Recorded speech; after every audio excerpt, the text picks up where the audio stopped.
الحمد لله رب العالمين والصلاة والسلام على سيد الأنبياء والمرسلين وعلى آله وأصحابه أجمعين. د شریعت غږ راډیو قدرمنو او عزتمنو اوریدونکو، السلام علیکم ورحمت الله وبرکاته. د غزا درې تر عنوان لاندې غواړو چې یو نوی داستان در سره شریک کړو. کله چې له عمر سره مخ سوم، همدا داستان دی چې د حضرت عمر رضی الله عنه د ژوند ډېر دریځونه د ادب او تخیل په ژبه پکښې بیان سوي دي. راځو لومړی د حضرت عمر رضی الله عنه په اړه در سره معلومات شریکوو او وروسته به بیا انشاء الله په داستان شروع کوو. له تاسو ټولو څخه مو هیله دا ده چې د خپرونې تر وروستۍ شیبو را سره مله پاته سئ او خپرونه را سره تر پایه تعقیب کړئ. حضرت ابوبکر صدیق رضی الله عنه وایي سبا به خپل رب ته څه وایې که در څخه وپوښتې چې ولې دې عمر بن خطاب په خلکو کې مشر کړ، ورته وبه وایم ستا تر ټولو غوره بنده مې پرې مشر کړ. د عمر اسلام فتح وه، هجرت یې بریا وه او خلافت یې رحمت و. دا وینا حضرت عبدالله بن مسعود رضی الله عنه کړې ده. د عمر بن الخطاب مسلمانېدل د اسلام په تاریخ کې د بدلون ټکی و. عمر رضی الله عنه د اسلامی تاریخ هغه شخصیت دی چې دوست او دشمن ټول یې په لویوالي اعتراف کوي. هغه چې څو ځله د الهي کتاب آیتونه د هغه له رایې سره سم نازل سوي دي. د مسلمانېدو څخه مخکې لا د الله جل جلاله پیغمبر صلی الله علیه وسلم دعا ورته وکړه او الله جل جلاله هم دته قبوله کړه. په مسلمانېدو یې لومړني مسلمانان پیاوړي او راڅرګند سول او د هجرت پر مهال یې ټول کفار خبر کړل چې زه روان یم او که څوک له خپل ځان څخه تنګ وي نو په پلاني ځای کې دې راسره وویني. د ګران پیغمبر صلی الله علیه وسلم دویم یار او د حضرت ابوبکر صدیق رضی الله عنه غوره مرستیال و. لنډه دا دوستانو چې داسې خلافت یې ترسره کړ چې مسلمانان به یې تر قیامت ارمانجن وي او په آخر کې شهید د الله جل جلاله لور ته ورغلی. د حضرت عمر رضی الله عنه په اړه که هر څومره وویل سي یا لیکلی وسي بیا به هم بس نه وي. نو دغه ناول هم د حمده رضی الله عنه په اړه دی. په دې داستان کې داسې تصور سوی لکه یو څوک چې د حضرت عمر رضی الله عنه سره مخ سوی وي او په خپله د هغه له خولې کیسه اوري. دا سلسله د سوال او جواب په بڼه تاسو ته په ښه ډول وړاندې کیږي. په دې ناول کې به په بېلابېلو موضوعاتو د تاریخ په رڼا کې بحث کیږي او ګڼ شمېر مسایل به پکښې څېړل کیږي. نو درنو اوریدونکو، تاسې او دا داستان سره پرېږدو او له لوی الله جل جلاله څخه سوال کوو چې دغه عاجزانه هڅه د نیکیو په تله کې راته حساب کړي او الله جل جلاله دې موږ ته پر وخت آماده کولو او تاسو ته د اوریدلو توفیق را نصیب کړي.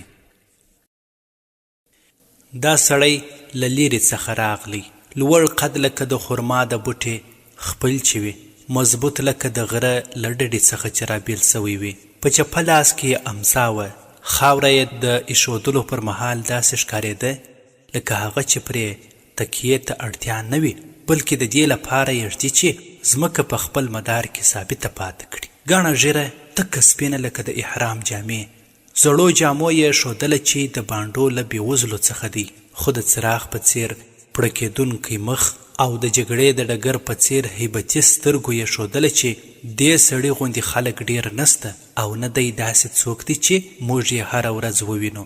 هر شی یې زړه ته در اچوله چې تر شا یې یوه کیسه سته او یا هم دی په خپله کیسه ده. کله چې را سره د یوه ګام په واټن نږدې سو، زړه مې وغوښتل چې ورڅخه پوښتنه وکړم ته څوک یې؟ خو ځینې خلک له ډېره هیبته د سړي په خوله کې خبره بنده کړي. دی هم دغسې انسان و. هک پک او تک ژړ ودرېدم او ورته کتل مې، وارخطایي او ډار نیولی وم، خو هغه له دې کشمکش څخه خلاص کړم او ویې ویل سلامت یې. غږ د بد څخه هم بد او دروند و، خو د مهربانۍ څرک پکښې و، لکه مور چې په ناروغه زوی باندې غږ وکړي ما چټک ځواب ورکړ ته دې هم سلامت یې. هغه وپوښتله د کوم وطن یې؟ ما ویل عرب یم. هغه ویل عربان خو ډیر دي، ته له کومو عربو څخه یې؟ ما ورته وویل له هغو څخه چې پاچاهي ړنګه ده، عزت یې له لاسه ورکړي او لکه د سپکو خلکو په استرخان د راټولو یتیمانو په څیر دي. ته څوک یې؟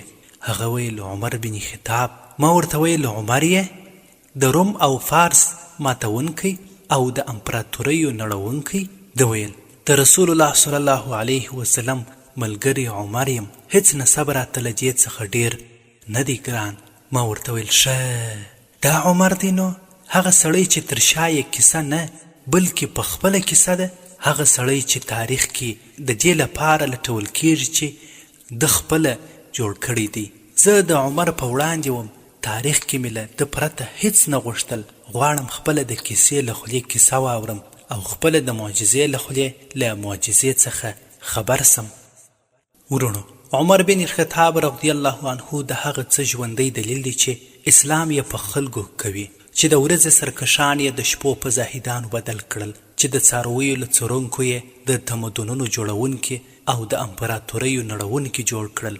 هغه سړی چې د بندګۍ لپاره له خرما جوړ کړي بت یې د وږي کېدو پر مهال خوړی، همغه سړی و چې د بیعة الرضوان ونه یې له دې امله پرې کړه چې له الله پرته به بل شي پورې څوک زړه ونه تړي. او هغه سړی چې د لا اله الا الله ویونکي یې په بېرحمۍ شکنجه کول، همغه سړی دی چې وروسته له دې ویرېدی چې د فرات په څنډو به کوم ژوندی حیوان وږی او تږی ودرېږي، نو الله جل جلاله به ورڅخه پوښتنه وکړي ولې دې ورته لاره نه وه جوړه کړې عمره؟ 26 کلن و چې د پیغمبر علیه السلام دعا یې په زړه ورننوتل. هغه صلی الله علیه وسلم دعا کړې وه ای الله، اسلام د عمر بن خطاب او عمر بن هشام له منځه په هغه سړي عزتمن کړه چې ستا خوښ وي. کیسه همداسې پیل سوه.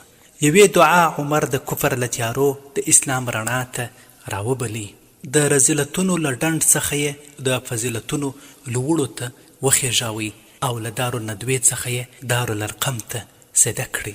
دا چې خلک د زیرمو په څیر دي، د جاهلیت غوره یې په دین له پوهې وروسته په اسلام کې هم غوره دی.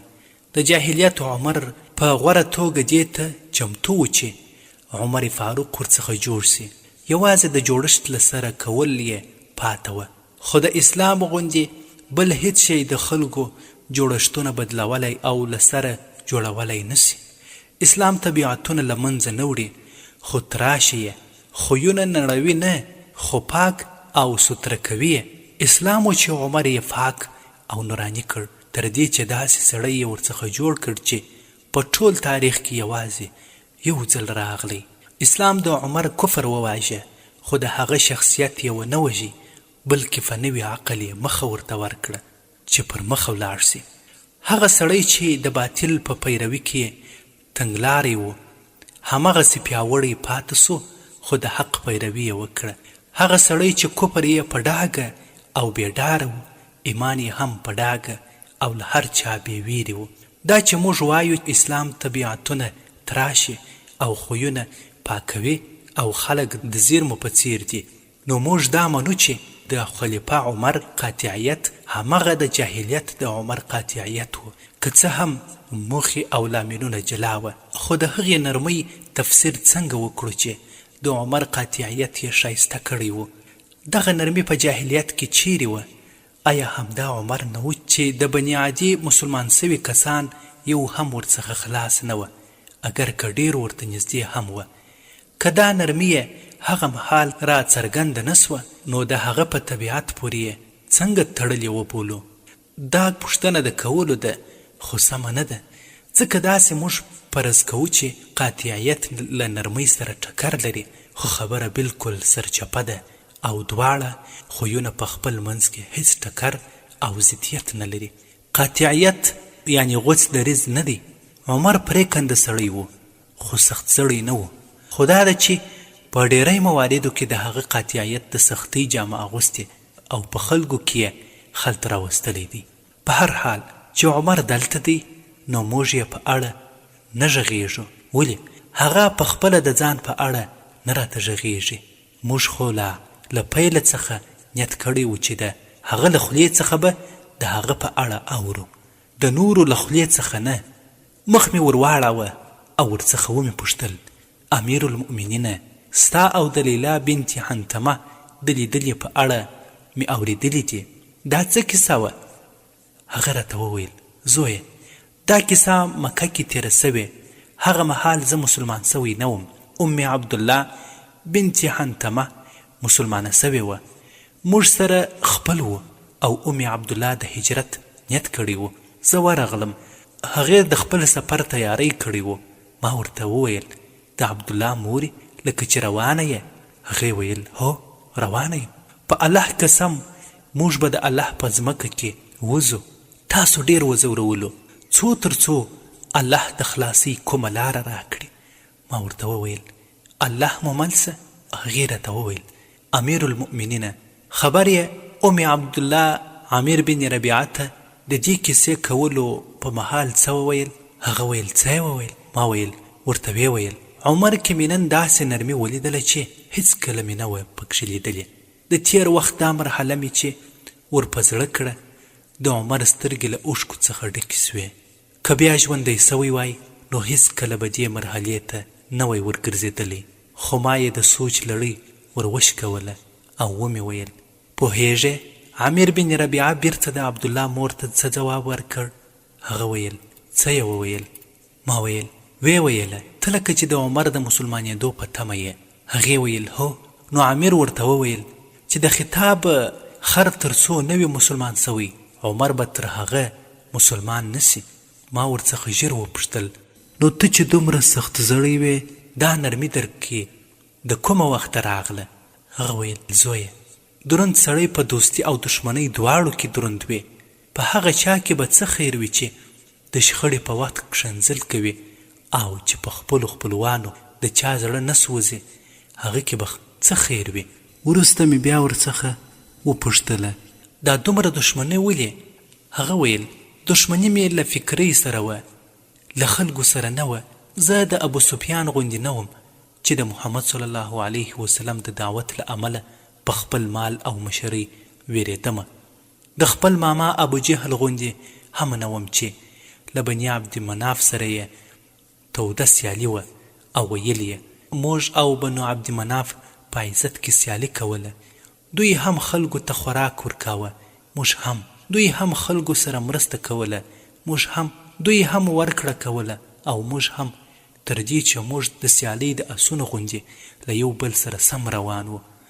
دوی دا وخت وویل چې په موږ کې پیغمبر دی، هغه ته له اسمانه وحی راځي. دا موږ چیرې منو؟ د کعبې په رب قسم هېڅکله به پرې ایمان را نه وړو او نه به یې رښتونی وګڼو. د ولید بن مغیره غوندې هم نه وم چې ځان یې لوی ګاڼه او محمد صلی الله علیه وسلم یې کوچنی ګڼي او په دې فکر کوو چې زه د پیغمبرۍ لپاره ډیر وړ یم. هغه ویل: یعنی دا قرآن د دې دوو قبیلو په یو لوی سړي ولې نه نازلېدی چې مکه کې خپل ځان او طایف کې عمر بن عمر ثقفي یادوي. د عتبه بن ربیعه غوندې هم نه وم چې ویل یې د محمد او عربو له منځه ووځئ، که دی یې ووژئ نو موږ به ترې خلاص سو، او که دی غالب سو نو دی زموږ دی او عزت یې هم زموږ دی. زه یوازې د دې فکر په ضد وم.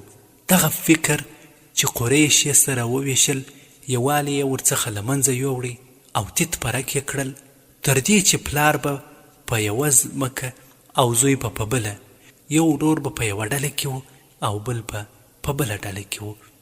ما ورته ویل: تا غوندې هوښیار سړي څنګه دا نسو درک کولی د مسلمانانو امیره چې حق په کوم پلو کې دی؟ تا غوندې عقلمند سړي څنګه د ورځې په سر کې له خرما څخه بوت جوړ کړ او د شپې په اخر کې یې خوړی؟ هغه ویل: زویه، موږ عقل درلودی خو هدایت راته نه و سوی. هغه عقل چې هدایت یې سمې ته برابر نه کړي د لیوني آس غوندې وي چې پرې سپور کس په خپله خوښه بیایي او د سپاره لارښوونې ته نه ګوري. موږ وروسته هم په خلکو یوازې د عقل په کار کولو مشري نه ده کړې، بلکې د هغه نور په مرسته مو کړې چې الله زموږ سینو کې اچولې وه او زموږ عقلونه یې پرې د منونکو څارویو په څیر کړل. ما له عمر څخه ډېر هوښیار خلک لیدلي، خو خپلو عقلونو له اوره څخه ونه ژغورل. او ډېر ساده خلک مې هم لیدلي چې الله یې زړونه د ایمان له نوره ډک کړل او بیا یې د څراغونو په څیر خلکو ته لارې رڼا کولې. عمر راته د هدایت په اړه غږېدی او زما ذهن کې فضا ته ختونکي خلک راګرځېدل چې لا هم د غواګانو بندګي کوي. هغه طبیعت رایاد سو چې د انسان بدن ټول ورته معلوم دی او د پیدایښت دقت ګوري، خو بیا هم په دې باور نه کوي چې د دې بې عیبه پیدایښت تر شا یو پیدا کوونکی سته. عمر فاروق رښتیا ویل چې خبره د زړونو ده، د عقلونو نه ده. او چې خبره د هدایت په اړه وه نو ما نه غوښتل چې د هغه د هدایت موندلو د کیسې اورېدو فرصت له لاسه ورکړم. ورته مې وویل امیر المؤمنینه، ستا د مسلمانېدو د شیبو په اړه مې خبر کړه. هغه راته وویل هغه داسې شیبې وې چې اسمان کې لیکل سوي وې، څو په ځمکه کې پلې سي او همداسې وسوه. زه له ډېر غرور ډک وم.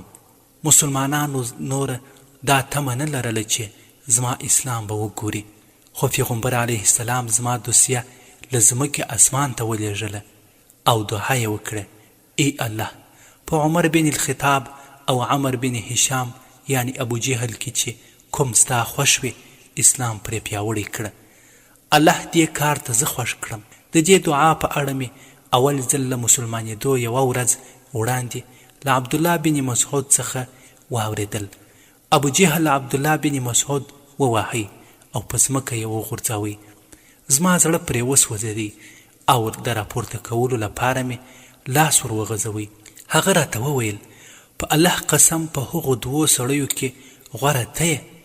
ګمان نه کوم چې د پیغمبر صلی الله علیه وسلم له دعا څخه دې بچ سې. ما پرې هیڅ فکر ونه کړ. وروسته پوه سوم چې په ځمکه کې سوې او اسمان کې قبوله سوې دعا څنګه اغیزه کوي.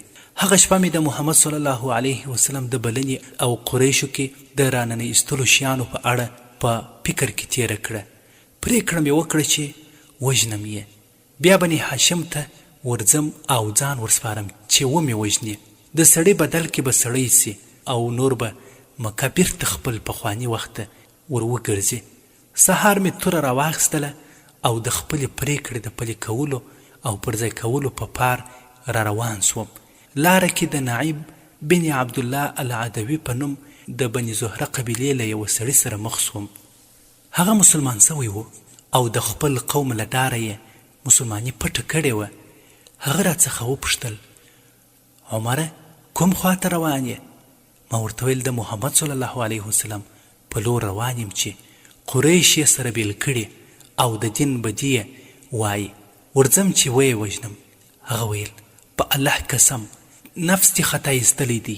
ته څه وایې چې د محمد له وژلو وروسته به دې بنو عبدمناف ژوندی پرېږدي؟ لومړی خپل کور ته نه ورځې چې سم یې کړې؟ ما ویل څوک یادوې؟ هغه ویل د تره زوی او خور دي، دواړه مسلمانان سوي دي. نعیم له دې پرته بله لاره نه لرله چې د الله رسول صلی الله علیه وسلم زما له شره وژغوري. هغه په دوو شرونو کې کوچنی هغه غوره کړ څو د الله رسول خوندي پاته سي. نه هغه په دې پوهېدی او نه زه چې زه یې داسې کور ته سیده کړم چې بیرته به ورڅخه په هغه حال راونوځم په کوم کې چې ورته داخل سوم.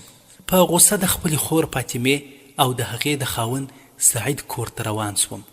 چې دروازې ته ورنږدې سوم د خباب بن الارت غږ مې واورېدی چې دوی ته قرآن کریم لولي. دروازه مې په زور زوره ور وټکوله او ومې ویل خلاصه کړئ. خباب دستي پټ سو. سعید دروازه خلاصه کړه او زه ورننوتم. ومې ویل دا څه بنګارې مې اورېدی؟ فاطمې وویل هیڅ نه وه. ما او سعید په خپلو کې خبرې کولې، خو دې خبرې زه خطا نه ایستلم. ورته مې وویل ای د ځان دښمنې، خپل دین یعنی شرک دې پرې ایښی دی؟ هغې هیڅ جواب را نه کړ. ما ورته وویل تاسو دواړه لکه چې خپل هغه دین پرې ایښی چې ستاسو د پلرونو دی. سعید راته وویل عمره که حق ستا له دینه پرته بل ځای وي دا خبره مې ونه زغملی سوه او سخت مې ووهه. فاطمه را پورته سوه چې له هغه مې لرې کړې. هغه مې هم په مخ ووهله او وینې یې روانې سوې. هغې له خپله مخه د وینې د پاکولو په حال کې په غوسه راته وویل د خطاب زویه چې څه دې خوښه وي هغه وکړه، زه مسلمانه سوی یم. بیا ولاړه او په خپل ځای کښېنسته. کله مې چې په ځان د فاطمې دا زړورتیا او د هغې په وینو سور مخ ولیدی زړه مې پرې وسوځېدی. مخکې له دې چې څه ووایم هغه پاڼه مې تر سترګو سوه چې زما د راننوتو په وخت کې دوی پټه کړې وه. ما ورته وویل تاسو دا لوستله؟ رایه کړئ. فاطمې وویل نه، ته ناپاکه یې او دا ناپاکه خلک نسي لوستلی. ولاړ شه او ځان ووینځه. دا لومړی ځل و چې د شرک د ذلت احساس مې پکښې کاوه. منونکې فاطمه زما په وړاندې خپل غږ پورته کوي او وایي زه مسلمانه سوی یم، ته چې څه کولی سې ویې کړه. او بیا هغه پاڼه نه راکوي چې ما غوښتې ده. ولاړ شوم، ځان مې ووینځئ، پاڼه مې ورڅخه واخیسته او په لوستلو مې پیل وکړ. ما ورڅخه وپوښتل ای عمره پاڼه کې کوم صورت و؟ امیر المؤمنین او د آیتونو د لوستلو پر مهال یې څه احساس کاوه او له ځانه سره یې څه ویل؟ ده راته وویل طه صورت و او همدا هغه ځای ته زما د راوستلو لپاره بس و چې زه باید له لومړي سره پکښې وای، خو هر څه په تقدیر کیږي. آیتونه مې په زړه راننوتل لکه کلنګ چې هبل اولاد یې ړنګ کړل او د یوه خدای نوم یې کښېنوئ چې د هر شي پیدا کوونکی او نوي کوونکی دی. د سهار د لمر په څیر و چې د شپې تیاره شړي او ځای یې نیسي. د طه صورت په پیل کې قرآني سیاق ټول هغه څه و چې زه ورته اړ وم. محمد صلی الله علیه وسلم ته سوی خطاب ټول هغه څه و چې عقیده کې ورته اړ وم. او د موسی علیه السلام کیسه راته د پیل لپاره اړینه وه. ځان مې د هغه په ځای وګڼئ او ومې ویل چې هر شی یو پیل لري نو زه یې ولې پیل نه کړم؟ ما ورڅخه وپوښتل درنو اورېدونکو دا چې کله له عمر بن خطاب سره مخ سوم نور څه پوښتنې کیږي او هغه څه ځوابونه وایي دا به په راتلونکې برخه کې واورئ ان شاء الله تعالی. د نن ورځې لپاره مو خپرونه پر همدې ځای پای ته رسیږي.